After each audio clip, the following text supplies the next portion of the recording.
The motion to table prevails.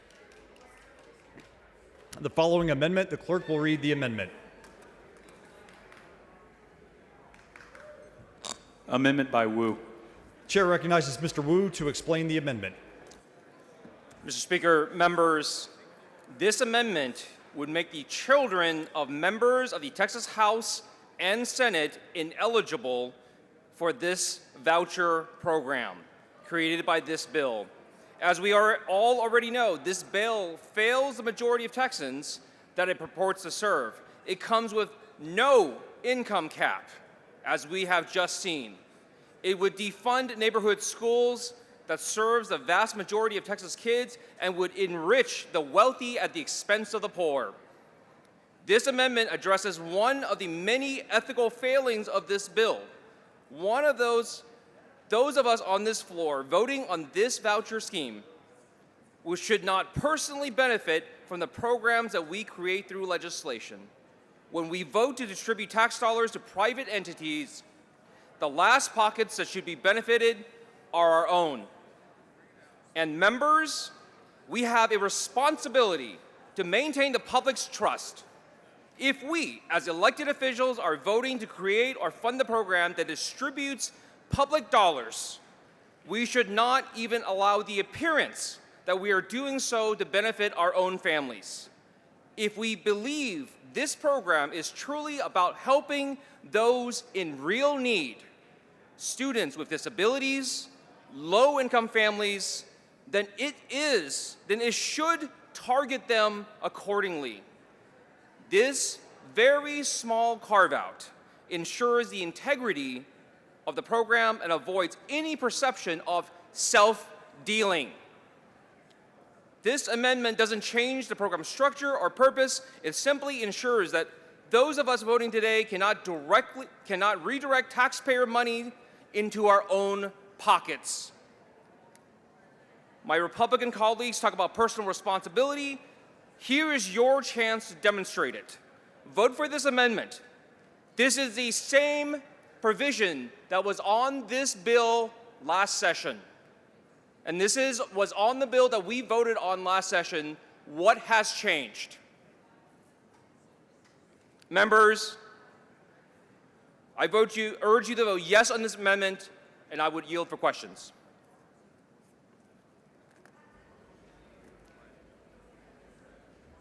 Chair recognizes Dr. Buckley in opposition to the amendment. Okay.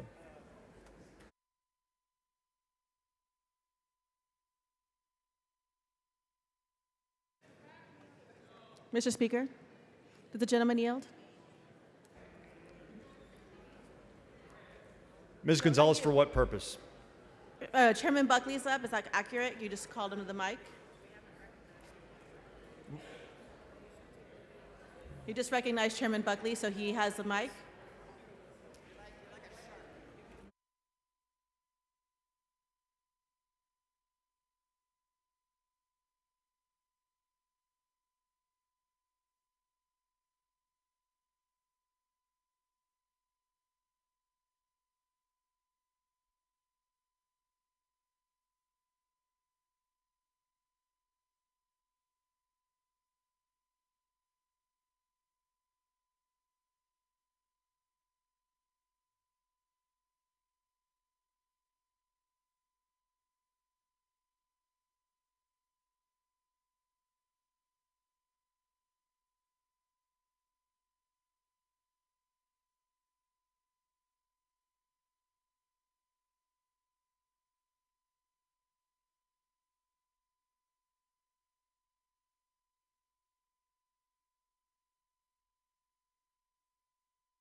Chair recognizes Dr. Buckley to speak against the amendment.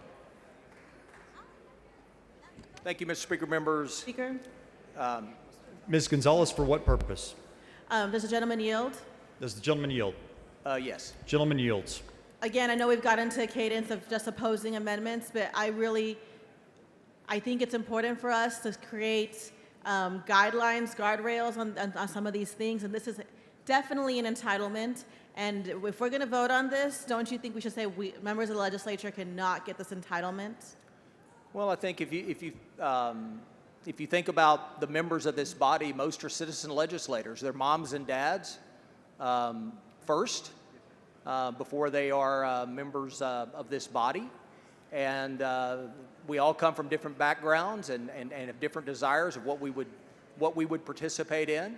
And I think that we also don't contemplate who might have a child in a program then become elected, and at that point would have to give up that a child that's in the best setting for them. And so that's my position on this. But you amendment. can't contemplate that it's also a conflict of interest for those of us to vote for an amendment or vote for a bill in which we could then personally benefit from? Well, we vote as citizens. We vote for public school funding that my children benefited from very mightily. We vote to improve our roads that we all participate in and we all use. We vote for different programs, economic development programs that bring better jobs to Texas.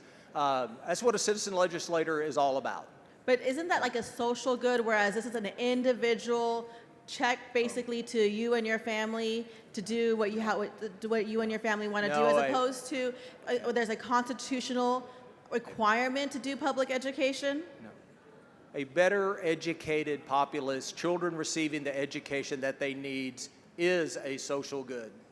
Well, And it is impossible to predict the backgrounds and the history of those men and women that will come in, that will serve in these seats in this chamber one day. And so, therefore, I will oppose. I think it's highly problematic for us to not put some guardrails on saying that those of us who are going to vote for this could benefit from it. So I urge you to reconsider. Thank you, Chairman Buckley. Thank you. Thank you. I respectfully move to table. Mr. Speaker. The gentleman has moved to table the amendment. Mr. Wu sends up an amendment. I'm sorry. Excuse me. The chair recognizes Mr. Wu to close on the amendment. Mr. Speaker. Mr. Tallarico, for what purpose? Does the gentleman yield? Does the gentleman yield? I will. Gentleman yields. Chairman Wu, it's my recollection that this language was in Chairman Buckley's original voucher bill from 2023. Is that your recollection? Absolutely. This was one of the safeguards that Governor Abbott had requested last time, and somehow it's missing this time. I wonder why. So Chairman Buckley thought it was a good idea to exempt legislators from this program in 2023. Now he thinks it's a bad idea. Is that right? Exactly. And this is something that directly puts money in our pockets. And earlier he talked about public schools, roads. Those are benefits that benefit everyone. Every single person has access to it. Not everyone has access to the money that you put into private school. Those private schools are not for everyone. They don't have space for everyone. They don't have to take everyone. Not everyone that applies will even get in. So those are public goods versus this bill creates a private good using public dollars. So it'd be the equivalent of taking out of the parks budget so that members on this floor could redo their backyard. Yeah, and we're talking about $1 billion just the first year. And we're talking about $7 billion in the next cycles, and $7 billion after that, and $7 billion after that, and it will keep growing and growing and growing. So if there are members on this floor who have their kids in elite private schools, whether it's St. John's in Houston, St. Mark's in DFW, St. Stephen's here in Austin, now they will get taxpayer funds to be able to discount their tuition at those private schools. Is that correct? Absolutely, and you know what? My first session, we passed a bill dealing with concealed carry, and members specifically made sure to cut the elected officials who passed the law out of the benefits of that law, saying we don't want to be seen as directly putting something in our own pockets while passing a law. That was the ethics when I came into this body. And apparently that was the ethics of this body just 2 years ago. But apparently a lot has changed. And is it fair to say that Texans, even on both sides of this issue, are concerned with the corruption that has surrounded this issue from the beginning? Absolutely. Time and time again, people complain that elected officials have all these side benefits, all these side hustles, all these little extra perks that no one else gets. We get to cut lines and do all these things. This program is another one of those things. Texans, if you're watching this and you're saying, I'm getting the short end of the stick, this is why. Because time and time again, we take care of our friends, we take care of ourselves, but the people of the state, well, they're on their own. And so if this was in the original voucher bill from 2023, but now it's been taken out, you've offered it, I think, as a common sense amendment. Do we have any inkling on why this is now unacceptable to the same author? I have no idea. The ethics of this has not changed in 2 years. The right or wrong of this body passing a bill that is not only controversial, but directly takes our public dollars, the money that you got from your neighbors, from your friends, from the rest of your family, the hard-earned money that they put into the state, you're going to vote to put it in your own pockets. Thank you, Representative Wu. I agree. This smells pretty rotten. Thank you very much. Members, one of the things that Mr. this Speaker, body is Mr. Money for what purpose? not at this time. I will wait until he yields for questions. Thank you. Gentleman does not yield. Members, part of the rules of ethics of this House that not many people follow is that we are supposed to not vote on legislation that directly benefits us.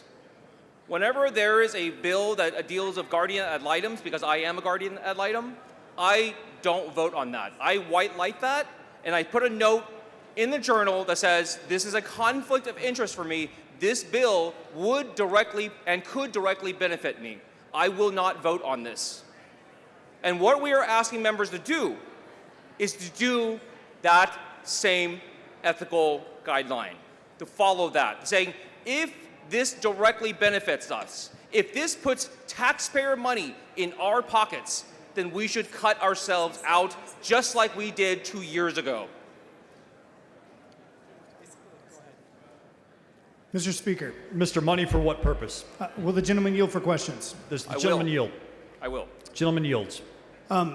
Mr. Wu, is it your position that no state program that where money goes to an individual or for the purpose of an individual, that the people of this body should not be eligible to that? Yes, if this body is handing out taxpayer money, if this body is doing a government giveaway, yes, we should not participate in that. So, Because we are the ones voting for it, we should not be voting for something that can directly benefit us and will directly benefit us. So, Mr. Wu, if this body passes a homestead exemption increase, that's something you have to apply for at your local appraisal district. Are you committing to us, or are you saying that no one in this body should be able to receive that homestead exemption? Is that homestead exemption available for everyone? Yes, just as this universal ESA is available to everyone. If you get an ESF, can I take some of it? If you get some of the money for your kids, can I have some of it? You may use some of, I'm asking the questions, I believe, but I believe you are allowed to use some of the money, if you would like, where you send your kid to private school. And you can send your kid to private school, but also members of this body, not just today that are voting on this, but 5 years from now, 10 years from now, 15 years from now, that may not have enough money to send kids to private school the way you do, Mr. Wu, might be in a position that they would like to send their kids to private school. And if they chose to do so, they should be allowed to do so. Don't you agree? Well, if they don't have enough money, then you guys should probably have voted on that last amendment to knock it down or to accept it, because that would have put more money into lower income families, right? And this is not what this is about. This is a trough. This is a trough for the rich to feed from. This is a bill that would allow $200 million to be taken by people who are millionaires and billionaires. When we say that this bill is about helping the needy, helping the poor, helping people who are living paycheck to paycheck. This is not what this bill does. This bill is a trough, a feeding trough for the rich. Because I promise you. I don't believe he's answering my question, I Mr. promise Speaker. you what next session, what this body will do. Because the people of this state did not get a chance to Mr. vote Speaker, on this bill. Mr. Money, for what purpose? The gentleman has yielded for questions, and I don't know the proper procedure here, but he's doing speechifying and not answering my questions. I'm good at speechifying. You're great at it. And I will continue. Mr. Wu, if you would please respond to the gentleman's questions. I am responding to his questions. What I said before was this bill, while it purports to be a benefit for Mr. the poor, Speaker, does Money, nothing for what but purpose? take from the poor and give to the rich. I have I'm another not question done with for my Mr. Wu. answer. He got one.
Mr. Wu sends up an amendment. Mr. Buckley has moved to table. The question occurs on the motion to table. A record vote has been requested. The clerk will ring the bell. Show Mr. Wu voting no, Mr. McQueenie voting aye, Ms. Hinojosa voting no, Mr. Hunter voting aye. Have all members voted? Have all members voted? Mr. Landgraf voting aye. There being 85 ayes and 60 nays, the motion to table prevails.